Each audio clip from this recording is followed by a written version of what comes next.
হেলথিংস থেকে সময় করছি। আমি প্রবাসী ভাই বোনদের জন্য স্বাস্থ্যসেবা নিয়ে কাজ করছি হেলথিংসে।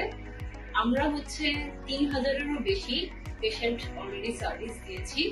তো আমি আজকে আপনাদের বলবো যে কিভাবে আমরা পেশেন্টদেরকে সার্ভিসটা দিয়ে থাকি। মেইনলি তারা আমাদের কাছে যে সমস্যাগুলো নিয়ে আসে, বিভিন্ন ধরনের স্বাস্থ্য সমস্যা নিয়ে আসে।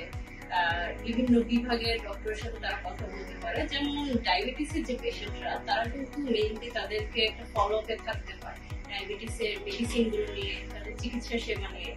সো এই কারণে কিন্তু তারা বাংলাদেশের ডক্টরের সাথে খুব ইজিলি এটা নিয়ে কানেক্ট হতে পারে। আর প্রথমে তারা যেটা করে সেটা আমাদের সাথে কানেক্ট হন। আমাদের হোয়াটসঅ্যাপ নাম্বার আছে, আমাদের হটলাইন নাম্বার আছে, সেখানে তারা যদি কোনোভাবে কানেক্ট হতে পারেন, আমরা সাথে সাথেই তাদেরকে রেসপন্স করি এবং তাদের যে সমস্যা, সেই সমস্যা শুনে আমরা তাদেরকে হোয়াটসঅ্যাপে অথবা ইমোতে ডক্টরের সাথে কানেক্ট করে দিয়ে থাকি। এক্ষেত্রে তারা অনলাইনে অডিও কল বা ভিডিও কলে ডক্টরের সাথে সরাসরি দেখে কথা বলতে পারে।